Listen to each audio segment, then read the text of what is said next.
At 22,000 feet above the Pacific, the sky looked calm, almost holy.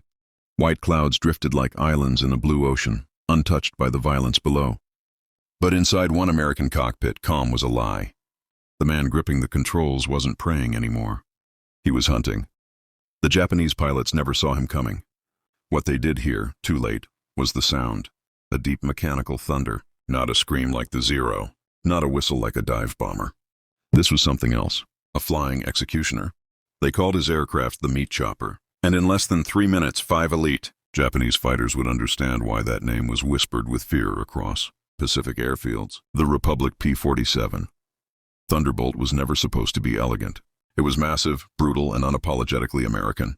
Where other fighters danced, the P-47 charged. Where others relied on agility, it relied on raw violence. And no one understood that better than Captain Jack Ripper Malone.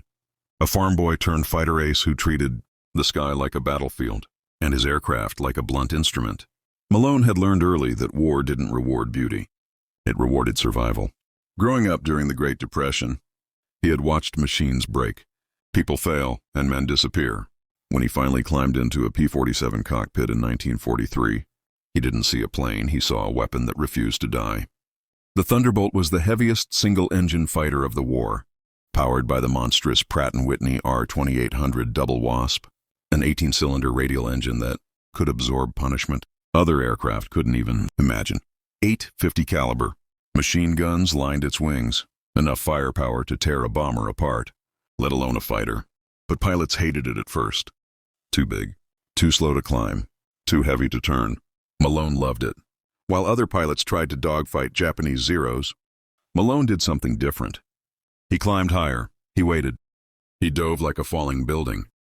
And when he fired, the sky itself seemed to tear open. By early 1944, whispers had spread across Pacific squadrons. There was a P-47 pilot who didn't chase enemies, he harvested them. His aircraft came down from above like a butcher's blade, ripping through formations and vanishing before anyone could respond. Japanese radio chatter gave him a name. Niku Kurosaki, the meat chopper. The morning patrol over the Philippine Sea was supposed to be routine. 5 Japanese fighters, veterans, not rookies, flew in loose formation, scanning for American bombers. They had fought Hellcats, Corsairs, even Lightnings. They believed they understood the enemy. They were wrong. At 24,000 feet, Malone was already above them. The Thunderbolt shook as he rolled inverted, pushing the nose down. The altimeter spun wildly. The engine roared, not strained, not desperate, but confident. This was where the P-47 became something terrifying. In a dive, it was unstoppable. Gravity turned it into a missile. The first Japanese pilot never fired a shot. Malone opened up at 600 yards. 8 machine guns spoke at once, their combined fire so dense it looked solid.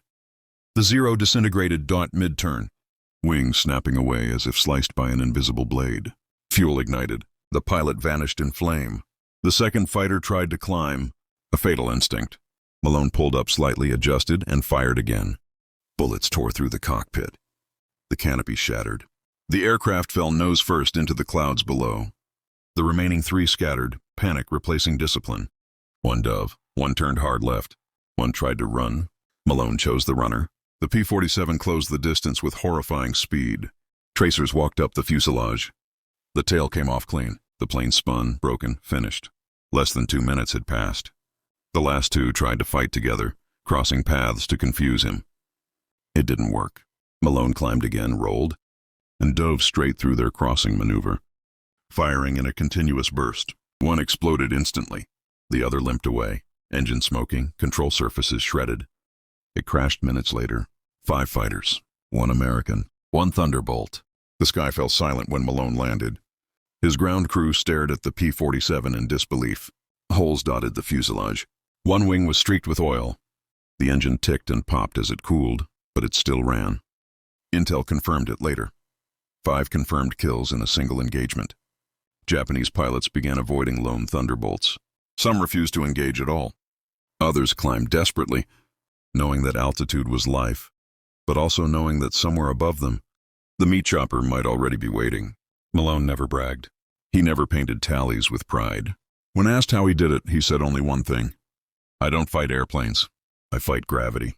By the end of the war, the P-47 had destroyed more enemy aircraft on the ground than any other fighter. It escorted bombers, shattered trains, annihilated airfields.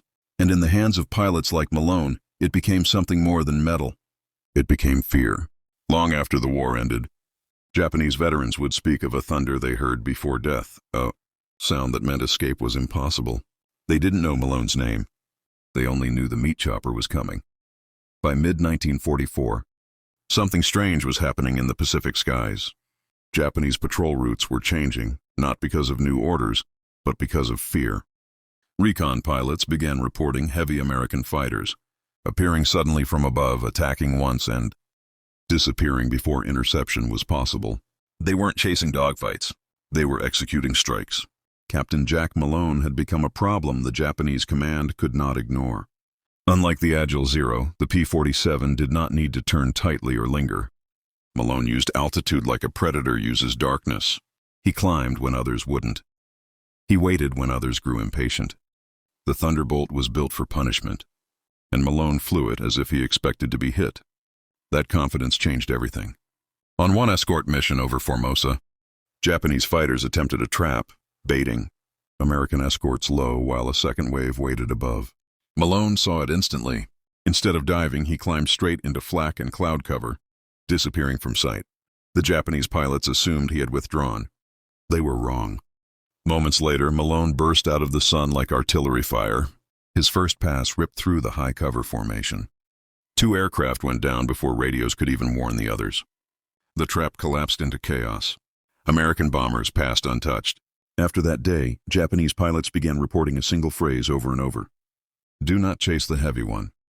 The nickname, Meat Chopper, wasn't just about what Malone did to enemy fighters. It was about what the P-47 survived. During a ground attack run over Luzon, Malone flew straight through anti-aircraft fire so thick it looked like black rain. Shrapnel tore into the fuselage. One cylinder was knocked out. Hydraulic pressure dropped. Any other aircraft would have turned back. Malone kept going. He strafed trucks, trains, and fuel dumps, firing until his ammunition counters hit 0. When he finally pulled away, smoke poured from the engine cowling. The aircraft shook violently, yet the Thunderbolt carried him home. Back at base, mechanics counted over 120 holes in the airframe. One crew chief shook his head and said, "Sir, this thing should be dead." Malone simply replied, "So should I." That was the secret of the P-47. It was not graceful. It was not forgiving, but it was relentless. And in the Pacific, where distance, heat, and fire killed as effectively as bullets, that mattered more than elegance. When the war ended, Captain Jack Malone walked away quietly. No parades, no speeches. He returned to civilian life, never seeking fame. To him, the Thunderbolt was a tool, and the war was a job that needed doing. But the legend didn't die. Years later, Japanese aviation historians documented unexplained losses, entire patrols, erased without extended engagements. Survivor accounts described a single heavy fighter that attacked from impossible angles, fired once and vanished. American records eventually matched those reports to Malone's squadron. The P-47 Thunderbolt went down in history as one of the most effective fighters ever built. Not because it turned best, not because it climbed fastest, but because it could dive like death itself, strike with overwhelming force, and survive what should have been fatal. And somewhere in the Pacific sky, long after the guns fell silent, the echo of that engine remained. A low thunder, a sudden shadow, a memory of steel and fire. They called it the Meat Chopper, and no one who saw it coming ever forgot why. By late 1944, the Pacific Air War had changed. American air superiority was no longer a question, it was a fact. But even in a sky increasingly dominated by Allied aircraft, one shape still commanded unusual attention: the massive silhouette of a lone P-47 cruising high above the formations. Malone no longer needed to fire to influence battles. Japanese pilots began aborting missions the moment a Thunderbolt appeared overhead. Bombers turned back. Escorts tightened formation. Radios crackled with warnings that spread faster than radar could track. This was psychological warfare at its purest. The P-47 had become more than a fighter. It was a symbol of inevitability. When it appeared, pilots knew something bad was about to happen. And when it disappeared, they knew someone wasn't coming home. Malone understood this shift. He flew slower, higher, more deliberately. He wanted to be seen. He wanted the enemy to notice him because fear disrupted. Formations better than bullets ever could. One Japanese squadron commander would later write in his journal, "When the heavy American appeared above us, discipline vanished." Men stopped thinking. They only wanted to escape. Malone's final confirmed engagement didn't happen in a grand dogfight. It happened quietly, almost anticlimactically over a fading war. A lone Japanese fighter attempted a desperate interception of American reconnaissance aircraft. Malone spotted him from above, already climbing to altitude. The pilot was young, inexperienced, flying an outdated machine with little fuel and less hope. Malone followed protocol. He positioned himself perfectly. He had the angle, he had the speed, but for the first time in the war, he hesitated. When he fired, it was a short burst, controlled, enough to end the fight instantly. As the enemy aircraft fell away, Malone didn't chase. He climbed back into the clouds, leaving the sky silent behind him. The war was ending, and even hunters knew when the hunt was over. Weeks later, the Thunderbolt squadrons were grounded. Orders came down. The guns went quiet. Pilots stared at machines that had kept them alive and wondered how to live without them. Today, the P-47 Thunderbolt sits in museums. Polished, silent, harmless. Visitors admire its size, its rivets, its paint. They read plaques filled with numbers. But numbers don't explain fear. They don't explain why experienced pilots froze at the sound of a single engine diving from above. They don't explain why Japanese training manuals were rewritten to warn against engaging heavy American fighters at altitude. And they don't explain men like Jack Malone. The truth is simple. The meat chopper was never just the aircraft. It was the mind behind the machine. A pilot who understood gravity as a weapon. A machine built to survive hell. And a moment in history where power, fear, and skill collided in the open sky. Long after the war, long after the pilots were gone, the lesson remained. Air combat isn't about turning tighter. It's about choosing when the fight begins and when it ends. And in those minutes when 5 Japanese fighters vanished from the sky, the meat chopper chose both. When the guns finally stopped, the silence felt unnatural. Pilots who had lived with engine noise, radio chatter, and gunfire suddenly found themselves surrounded by quiet skies. For Jack Malone, the hardest part of the war wasn't combat. It was landing for the last time, knowing there would be no next mission. The Thunderbolt sat on the tarmac, scarred and oil-stained, its once thunderous engine ticking softly as it cooled. Ground crews walked past it without urgency now. No one rushed. No one shouted.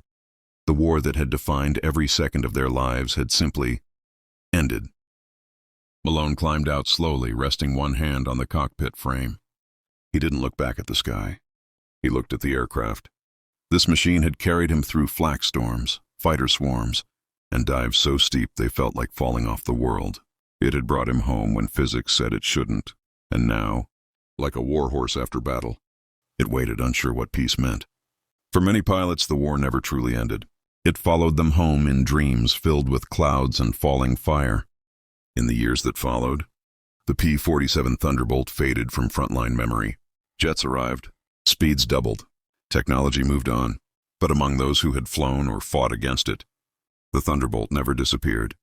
Japanese veterans spoke of it carefully, not with hatred, but with respect.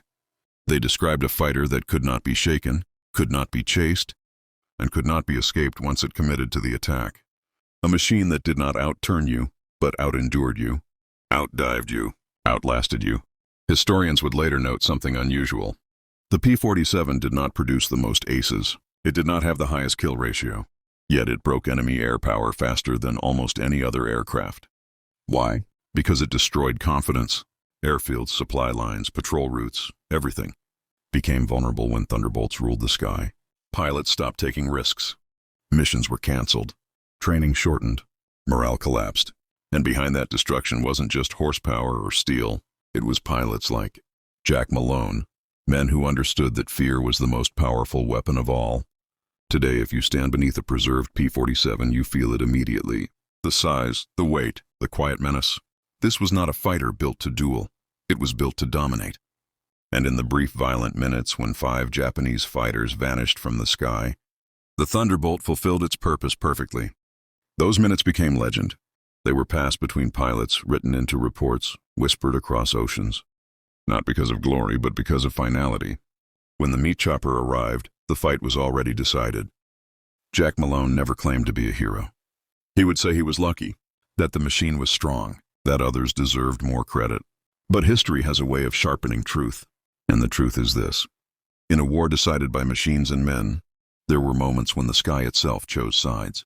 When gravity became a weapon, when thunder meant death. They called it the meat chopper. And long after the war ended, its echo still cuts through history. Wars usually end on paper. Fear doesn't. Years after surrender, Japanese aviation instructors noticed something strange.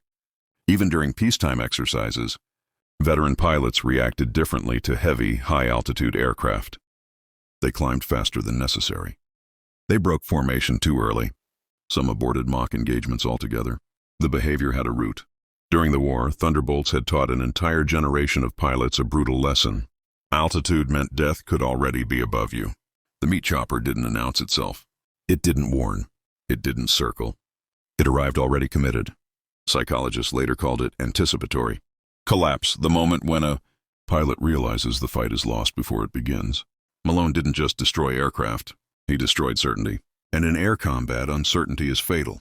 The sky never felt safe again. Traditional dogfighting theory said speed, turn rate, and climb were everything. The Zero was built around those rules. So were many early war fighters. The P-47 ignored them. It replaced finesse with force, replaced elegance with endurance, replaced turning fights with decisive violence. The Thunderbolt could dive faster than almost anything in the sky without tearing itself apart. Its wings stayed intact when others failed. Its engine kept running even when cylinders were shot out. It absorbed punishment like a battleship with wings. Jack Malone exploited this fully. He never stayed, never chased, never gambled. One pass, one decision, one outcome. That doctrine reshaped American air tactics across the Pacific. Other pilots copied it, other squadrons adapted, and slowly, the enemy,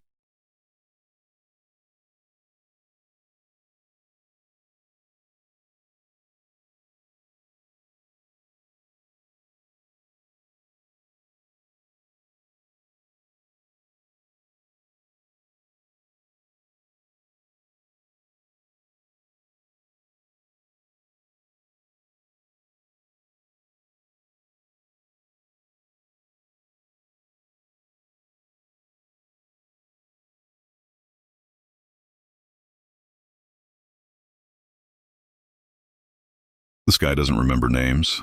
It remembers what dominated it. High above the Pacific, there were moments when sound arrived before sight. When a deep mechanical thunder rolled downward and pilots understood the truth too late. This wasn't a duel. It wasn't a chase. It was an ending. 5 fighters rose into the sky believing they were hunters. Minutes later, the sky was empty. Not because of luck, not because of numbers, but because one man understood gravity, and one machine was built to survive hell. They called it the meat chopper, and in those brief, violent minutes, the sky belonged to it alone. Fade to black.